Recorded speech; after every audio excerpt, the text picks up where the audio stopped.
Good morning students. Today we will continue our chapter biomolecules. आज का हमारा बड़ा ही इम्पॉर्टेंट टॉपिक पढ़ने वाले हैं न्यूक्लिक एसिड्स. एक्चुअली में न्यूक्लिक एसिड्स होता क्या है? जैसे फॉर एग्जांपल हम कोई भी सेल है और उस एटम है और उसका सेल है या उसके अंदर क्या होता है, न्यूक्लियस होता है. इसी तरह हमारी बॉडी के सेल के अंदर भी क्या होता है, एक न्यूक्लियस होता है. हमारी जो बॉडी है एक सेल से मिलकर बनती है और उस सेल के अंदर भी क्या होता है, न्यूक्लियस है. वो न्यूक्लियस आगे क्रोमोजोम से मिलकर बनता है. क्रोमोजोम्स आपने सुना होगा छोटी क्लासेस से ही. थ्रेड लाइक स्ट्रक्चर होता है, 24 पेयर ऑफ क्रोमोजोम्स होते हैं. हम किस पे अपने जो हमारी पेरेंट्स से क्या बातें मिलती हैं, हमारी आदतें किससे मिलती हैं, हेयर का कलर फादर से मैच है या मदर से मैच है, ये सब हेरिडिटी के जो कारण है वो रिस्पॉन्सिबल क्या है, क्रोमोजोम्स. हमारे में 24 पेयर्स ऑफ क्रोमोजोम्स होते हैं और ये जो क्रोमोजोम्स है फर्दर किससे मिलकर बना होता है, न्यूक्लिक एसिड से मिलकर बना होता है. तो इसी के बारे में हम पढ़ने वाले हैं कि न्यूक्लिक एसिड अल्टीमेटली किसके लिए रिस्पॉन्सिबल है, हेरिडिटी ट्रांसफॉर्मेशन, जीन्स ट्रांसफॉर्मेशन के लिए. हम अपने पेरेंट्स से क्यों मैच करते हैं, हमारे हेयर्स, हमारी आईज, हमारी टंग वगैरह कई चीज़ें, टेस्ट, हमारी नेचर, बहुत चीज़ें होती हैं हमारी पेरेंट्स से मैच करती हैं. क्यों मैच करती हैं? Just because of nucleic acids. ये जो न्यूक्लिक एसिड्स होते हैं एक तरह के बाईपोलिमर्स होते हैं और इनको हम पोलीन्यूक्लियोटाइड्स भी कहते हैं. पोलीन्यूक्लियोटाइड्स भी कहते हैं. इसमें क्या होता है, न्यूक्लिक एसिड्स की स्ट्रक्चरल यूनिट जो होती है रिपीट होती है. यानी पोली का मतलब मैनी, न्यूक्लियोटाइड जब बहुत सारे न्यूक्लिक एसिड्स मिलते हैं तो हम क्या कहते हैं, वो पोलीन्यूक्लियोटाइड्स हैं. अब एक्चुअल में जो ये न्यूक्लिक एसिड है वो किससे मिलकर बना हुआ है, ये 3 कंपोनेंट से मिलकर बना हुआ होता है. एक होती है शुगर, एक होता है नाइट्रोजीनियस बेस एंड थर्ड होता है फॉस्फोरिक एसिड. इन तीनों से मिलकर क्या बनता है, न्यूक्लिक एसिड बनता है. अब न्यूक्लिक एसिड भी फर्दर 2 टाइप का होता है. एक होता है न्यूक्लियोटाइड, इसके अंदर भी हम न्यूक्लियोटाइड, और एक हम पढ़ेंगे न्यूक्लियो, जिस तरह से साइड न्यूक्लियोटाइड है उसी तरह से एक न्यूक्लियोसाइड भी होता है. हम यहाँ पर 2 टाइप के पढ़ने वाले हैं. One is nucleoside and second one is nucleotide. Nucleo जो साइड्स होता है इसमें थोड़ा बहुत ही डिफरेंस होता है. न्यूक्लियोसाइड्स इन तीनों कंपोनेंट्स में से only sugar plus nitrogenous base से मिलकर बनता है. लेकिन अगर इसी न्यूक्लियोसाइड्स के अंदर यानी शुगर प्लस नाइट्रोजीनियस बेस के साथ साथ मैं फॉस्फोरिक एसिड भी डाल दूं तो वो क्या बन जाएगा, न्यूक्लियोटाइड. कई बार क्वेश्चन पूछा जाता है what are the component of nucleosides, sugar plus nitrogenous base, and nucleotide के sugar, nitrogenous base and phosphoric acids. अब ये क्या होते हैं ये सब मैं आपको बताने वाली हूँ. एक एक कंपोनेंट्स के बारे में मैं आपको बताने वाली हूँ. पहले मैं बताती हूँ किसके बारे में, आपको शुगर के बारे में. Sugar, nitrogenous base and phosphoric acid 3 he component है. शुगर जो होती है वो 2 तरह की होती है. First is DNA and second is RNA. इनके स्ट्रक्चर के बारे में भी हम पढ़ने वाले हैं. डीएनए जो होती है deoxy ribose nucleic acid and this is ribose nucleic acid. अगर राइबोज में से डीऑक्सी मतलब ऑक्सीजन निकाल देंगे तो वो क्या बनेगी, डीऑक्सी राइबोन्यूक्लिक एसिड.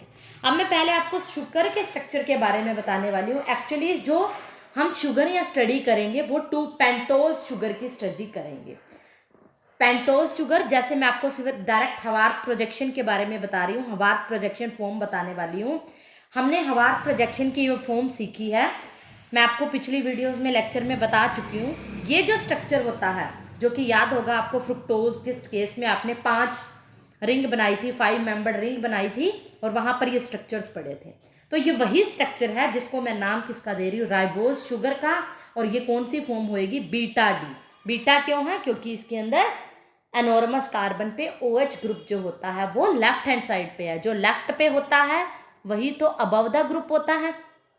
अबव तो अवार्थ में अबव है, लेफ्ट पे है.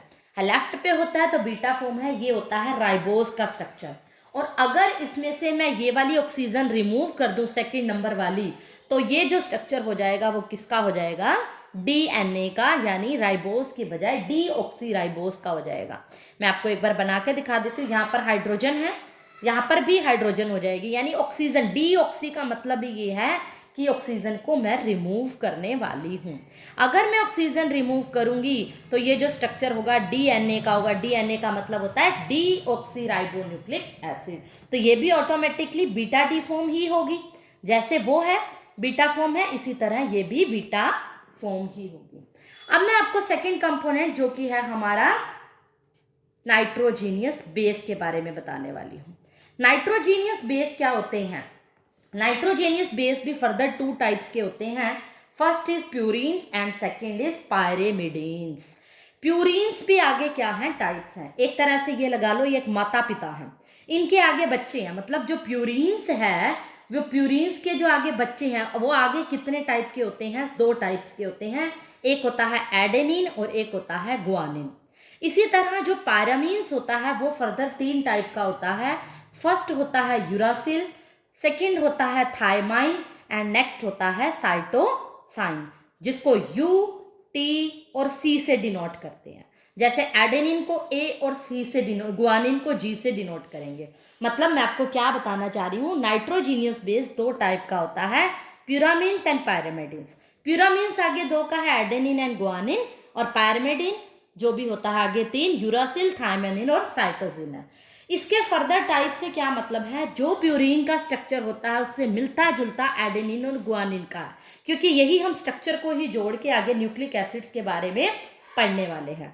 तो मैं अगर आपको प्यूरिन्स का स्ट्रक्चर बता दूं तो उसी से मिलता जुलता क्या होगा, एडेनिन और गुआनिन का स्ट्रक्चर होगा। ये स्ट्रक्चर क्या है आपको याद रखने पड़ेंगे। इस तरह से एक 6 मेंबर्ड रिंग होती है, यहाँ पर अल्टरनेट पोजीशन पे डबल बॉन्ड होता है, ये इस तरह से होएगी स्ट्रेट चेन, और यहाँ पर कार्बन की बजाय नाइट्रोजन लगा होता है। और एक रिंग और अटैच होती है जिसके साथ वो 4 मेंबर्ड रिंग होती है। इस तरह से उसमें भी नाइट्रोजन अटैच है, यहाँ डबल बॉन्ड है। ये जो स्ट्रक्चर होता है वो प्यूरानीन्स का स्ट्रक्चर होता है। प्यूरानीन के स्ट्रक्चर की जो कॉपी होती है वो एडेनिन का स्ट्रक्चर होता है। मैं आपको एक स्ट्रक्चर बना के दिखाऊंगी, बाकी सारे आपको बुक में एज इट इज बने हुए मिल जाएंगे, इसीलिए मैं इन स्ट्रक्चर्स पे टाइम वेस्ट नहीं करूंगी। सिर्फ मैं आपको, मेरा मोटिव सिर्फ कंसेप्ट समझाना है कि किस तरह से एडेनिन का स्ट्रक्चर बना, किस तरह से गुआनिन का बना था। ये जो स्ट्रक्चर होते हैं जस्ट इसके कॉपी ही होते हैं। तो इस तरह से ये स्ट्रक्चर होता है। अब यहाँ पर देखो क्या चेंज कर दिया मैंने, बिल्कुल एज इट इज आपको लग रहा होगा कि इसी का ही स्ट्रक्चर है, लेकिन इस स्ट्रक्चर में क्या है, लिटिल बिट का क्या डिफरेंस है। इसके अंदर डबल बॉन्ड यहाँ है और इसके अंदर डबल बॉन्ड यहाँ है, तो ऑलमोस्ट इसकी कॉपी ही नजर आ रहा है, लिटिल बिट का ही डिफरेंस है। तो इसीलिए इस स्ट्रक्चर को बोलते हैं पायरीन, और इसका उसका जो कॉपी है, उसका बच्चा लगा लो, उसका डॉटर या सन लगा लो, जो है एडेनिन। सिमिलरली इसी स्ट्रक्चर से थोड़ा बहुत चेंज आ जाता है गुआनिन के स्ट्रक्चर में, जो मैं अब आपको बनाकर टाइम वेस्ट नहीं करने वाली, ये डायरेक्ट आप इसमें लिख सकते हो। इसके स्ट्रक्चर आपको याद रखने पड़ेंगे। इसी तरह जो पायरिमिडीन का स्ट्रक्चर होता है, उसी की जो कॉपी होते हैं उसके 3 यूरासिल, थायमाइन और साइटोसिन होते हैं। तो आपको पायरिमिडीन का स्ट्रक्चर और प्यूरामीन का स्ट्रक्चर याद रखने की जरूरत नहीं है, डायरेक्ट एडेनिन का, guanine, uracil, thymine and cytosine का ही स्ट्रक्चर इनफ है इनके, क्योंकि कॉपी ही होते हैं। वो भी स्ट्रक्चर मैं आगे बताऊंगी, बड़े इजी हैं, 2-4 बार प्रैक्टिस करोगे तो हो जाएंगे। नेक्स्ट जो कंपोनेंट था थर्ड जो है वो फॉस्फोरिक एसिड्स या फॉस्फोरिक एस्टर भी बोल देते हैं। जो थर्ड कंपोनेंट जिससे मिलकर बन रहा है, फॉस्फो एस्टर होता है एक्चुअल में, बट फॉस्फोरिक एसिड से मिलकर बनता है। फॉस्फोरिक एसिड का फॉर्मूला होता है H3PO4। अगर मैं इसका स्ट्रक्चर ड्रॉ करूं तो कुछ ऐसा होगा, OH OH OH। अगर इसमें से मैं एक हाइड्रोजन निकाल के R ग्रुप लगा लूं तो ये क्या बनेगा, फॉस्फो एस्टर। क्या बन जाएगा, फॉस्फो एस्टर। एक हाइड्रोजन हटाऊंगी तो मोनोफॉस्फोर एस्टर, 2 हाइड्रोजन हटा के R ग्रुप लगाऊंगी तो डाई, और 3 हटाऊंगी तो ट्राई। हमें इसके अंदर यूज है ओनली एक मोनोफॉस्फो एस्टर की, तो मैं फॉस्फोरिक ग्रुप से, फॉस्फोरिक एसिड से फॉस्फोर एस्टर बनाकर क्या करने वाली हूँ, OH की जगह OR लिख दोगे, फॉस्फो एस्टर बन जाएगा। तो इनके हेल्प से सिर्फ आपको स्ट्रक्चर ही सीखना है, न्यूक्लियोसाइड और न्यूक्लियोटाइड का स्ट्रक्चर कैसे बना है ये मैं आपको बताने वाली हूँ। कि अगर आपने डाई न्यूक्लियोटाइड बनाना है, मैं आपको डायरेक्ट टाइड बता दूंगी तो न्यूक्लियोसाइड तो बड़ा इजीली है, क्योंकि मैंने क्या कहा है, न्यूक्लियोटाइड में क्या होते हैं, 3 कंपोनेंट होते हैं। कौन, नाइट्रोजीनियस बेस, फॉस्फोरिक एसिड या फॉस्फोरस एस्टर, थर्ड इज जो मेन है शुगर। ये तीनों से ही मिलकर बन रहा है, और एक में अगर ये हटा देंगे तो न्यूक्लियोसाइड बन जाएगा। तो तीनों का मैं आपको स्ट्रक्चर बना के दिखा रही हूँ। अगर मान लो पहले मैंने कोई भी शुगर ले लिया, शुगर का स्ट्रक्चर ड्रॉ करोगे आप, नाइट्रोजीनियस बेस के साथ अटैच करना है। इन सब की क्या करनी है, हमने सिर्फ बॉन्डिंग ही दिखानी है। अगर मैं शुगर का स्ट्रक्चर ड्रॉ करती हूँ तो शुगर का स्ट्रक्चर कुछ इस तरह से होगा, OH, H, यहाँ पर कुछ कंपोनेंट, यहाँ कंपोनेंट H, OH और H, CH2OH, ये ग्रुप होगा।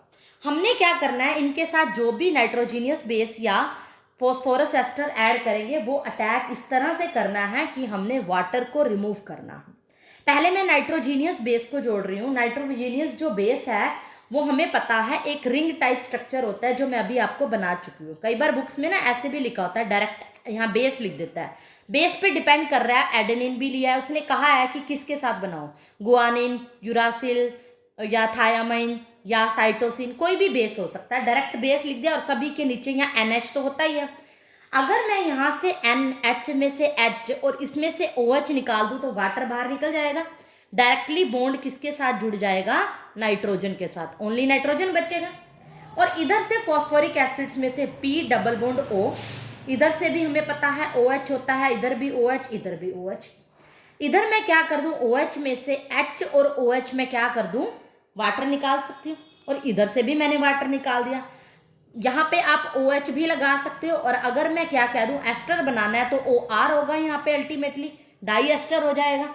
अगर कई बार बुक्स में क्या होता है, सिर्फ O नेगेटिव होता है। O नेगेटिव का मतलब ये है, R पॉजिटिव क्या है, कहीं इसको हटा रखा है, O नेगेटिव R पॉजिटिव में दिखा रखा है, आप OR भी दिखा सकते हो।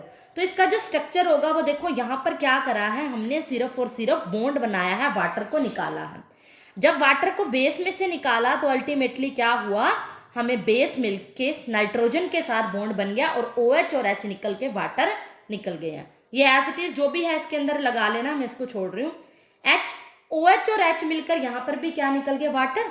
अल्टीमेटली कौन रह गया, ओनली CH2OH में से CH2, उसका बॉन्ड किससे बनेगा, इसका ऑक्सीजन से बनेगा। यहाँ जो रह गया ऑक्सीजन फर्दर किससे अटैच है, फॉस्फोरिक एसिड से। इसको ऐसे भी लिख सकते हो। तो ये जो हमारा स्ट्रक्चर बन गया, ये किसका बन गया, हमने न्यूक्लियोटाइड का। लेकिन अगर मैं कह रही हूँ डाई न्यूक्लियोटाइड बनाओ, 2 न्यूक्लियोटाइड बनाना है, तो इस तरह के 2 स्ट्रक्चर होंगे, ऑब्वियसली होंगे। इसको हम क्या कहते हैं, कार्बन 1, 2 एंड 3, यही बोलते हैं ना, 4 एंड 5, ये नंबरिंग है। अगर मुझे 2 डाई न्यूक्लियोटाइड बनाने हैं तो इस तरह के 2 स्ट्रक्चर बनाने पड़ेंगे। तो एक ऐसी सिचुएशन और क्रिएट हो जाएगी, वहां पर भी वाटर निकलेगा, एक बेस के साथ निकल जाएगा। तो कुछ ऐसी सिचुएशन एज इट इज मैं बना रही हूँ, H और OH हो जाएगा, यहाँ पर भी CH2 हो जाएगा, और ऊपर क्या बनेगा, यहाँ पर OH। अब मैं क्या करूं, इस सेम स्ट्रक्चर मुझे पता है यहाँ ऐसा ही ग्रुप लगेगा, लेकिन अगर डाई न्यूक्लियोटाइड बनाना है तो मुझे 1 न्यूक्लियोटाइड प्लस 2 न्यूक्लियोटाइड को ऐड करना है। और मैं इस बार क्या करूंगी, इनके बीच में एक लिंकेज ऐसे करूंगी, और यहाँ वाटर मॉलिक्यूल को निकाल दूंगी। यहाँ से H लूंगी, और फॉस्फोरिक एसिड के पास मुझे पता है क्या लगा होता है, OH। P जैसे कनेक्ट होता है, डबल बॉन्ड हो, और एक ऑक्सीजन और एक मतलब यहाँ पर मैंने क्या लगा दिया, इसके साथ देखो, फॉस्फोरस के साथ हमें पता है ये 3 तो ऑक्सीजन रह जाएंगे अल्टीमेटली, 1 2 3, ये 3 ऑक्सीजन और एक डबल बॉन्डेड। यहाँ पर HOH मैंने निकाल दिया, वाटर मैंने निकाल दिया, यहाँ से OH ले लिया ऊपर से पूरा, और यहाँ से मैंने क्या ले लिया, H ले लिया, और इसकी यहाँ पर क्या कर दी, बॉन्डिंग दिखा दी। ये आप बुक में देखोगे थोड़ा सा रफली लग रहा होगा आपको, बट आप देखोगे बड़ा अच्छे से क्लियर हो जाएगा। 2 न्यूक्लियोसाइड के स्ट्रक्चर को मैंने जोड़ दिया, सेम 2 ऐसे स्ट्रक्चर लाके खड़े कर दिए, और वाटर को जोड़ दिया। और यहाँ पर जो ये लिंकेज होती है, यहाँ पर कौन सा ग्रुप जुड़ा है, फॉस्फोडाई एस्टर जुड़ा है, क्योंकि 2 डाई एस्टर 2 हैं, 2 OR लगाए हैं। अगर मैंने कहा था ना 2 हाइड्रोजन हटाओगे तो डाई एस्टर, 3 है तो ट्राई, ये डाई एस्टर है। तो इसीलिए इस बॉन्ड को हम क्या बोलते हैं, फॉस्फोडाई एस्टर लिंकेज, इस बॉन्ड को, क्योंकि यहाँ फॉस्फेट ग्रुप क्या हुआ है, अटैच हुआ है, क्योंकि 2 न्यूक्लियोटाइड अटैच हुए हैं, तो इसीलिए इसका नाम है डाई न्यूक्लियोटाइड। लेकिन अगर मैं इसके साथ ये ग्रुप ना लगाती, सिर्फ इन दोनों की लिंकेज होती, तो इसको हम क्या कहते, न्यूक्लियोसाइड। तो न्यूक्लियोटाइड बना दिया तो न्यूक्लियोसाइड आप बड़ी इजीली बना सकते हो। कई बार क्वेश्चन पूछा जाता है इसमें कौन से कार्बन एटम की लिंकेज है। तो यहाँ से मैंने अगर देखा 1 2 3 थर्ड कार्बन, 1 2 3 4 फिफ्थ कार्बन है, यहाँ से फिफ्थ है, तो C1 और C5 कार्बन की लिंकेज के साथ ये क्या है, बॉन्ड बना है।